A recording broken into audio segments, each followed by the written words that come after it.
As soon as I see posters such as these, the word that comes immediately to my mind is propaganda. In this poster, I see fearless citizens moving forward and tackling obstacles, or in this case, waves head-on.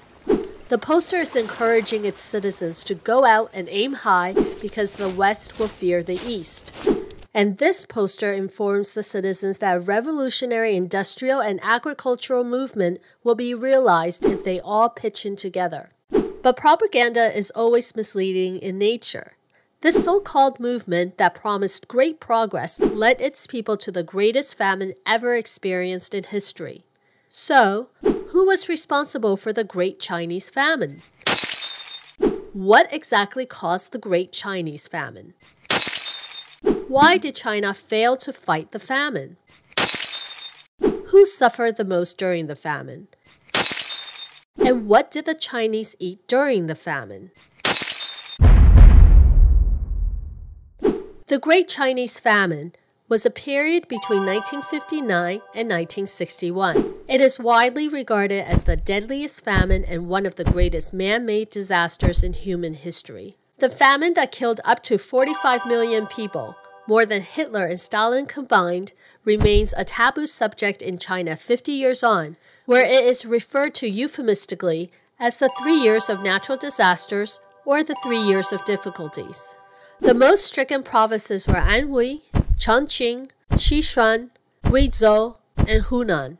Though partly caused by drought and weather conditions such as floods in the Yellow River, along with insect infestations and diseases, most Western historians agree that the Great Famine was undoubtedly worsened by Mao Zedong's 1959 launch of the Great Leap Forward, easily making it the biggest episode of mass murder ever recorded. The Great Leap Forward's goal was to modernize the country's agricultural sector using communist economic ideologies. This plan was so ambitious that it tipped over into insanity. The political movement was fueled by Mao's personal ambition to be the leader of the international communist movement. So, if the Soviet Union believed it could catch up with the US in 15 years, he vowed China could overtake Britain in production. How? By forcing the population to drop everything and make steel in backyard furnaces so China could catch up with the US and Britain. The country's entire population ate in collective kitchens, pots and pans were confiscated, and farm work was stopped. The plan proved a disaster from the start. Local officials, either from fanaticism or fear, reported record grain hauls, exaggerating their figure by 3 or 4 times their true output while creating an illusion of superabundance. Higher authorities even dispatched it overseas. If farming had stopped, where did they get their grains? Well, farming didn't totally stop per se. Private plot farming was abolished and rural farmers were forced to work on collective farms.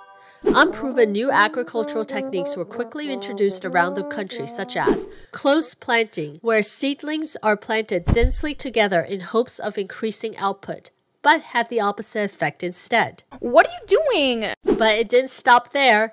There was a nationwide campaign ordering citizens to destroy mosquitoes, rats, flies, and sparrows known as the Four Pest Campaign.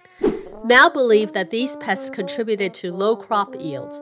However, what Chairman Mao didn't understand was the predator-prey cycle. In China's case, the Four Pest Campaign resulted in massive locust swarms in the absence of sparrows.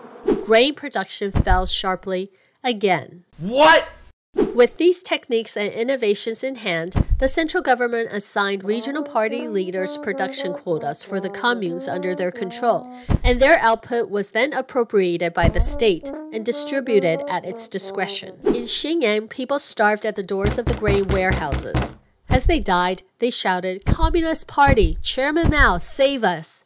If the granaries of Henan and Hebei had been opened, no one would have died. As people were dying in large numbers around them, officials did not think to save them, because their only concern was how to fulfill the delivery of grain for export. What? But someone must have said something, right? They sure did. Those who sought to tell the truth were harassed or killed. In one district of Henan alone, 1,000 people were beaten to death for political problems. The famine was unimaginably vast with heavy consequences. Author Yang Jixing discovered that the Great Chinese Famine was unimaginably brutal and bloody. For example, there were thousands of cases of cannibalism where farmers were beaten to death.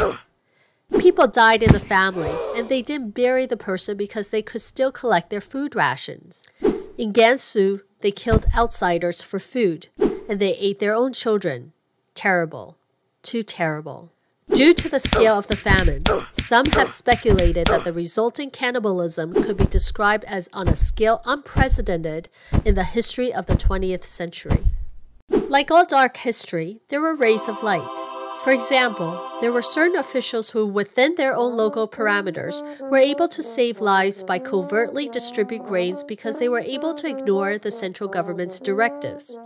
They had the moxie, they had the guts, and they saved lives. For more historical topics to impress people you barely know, please like, subscribe, and share.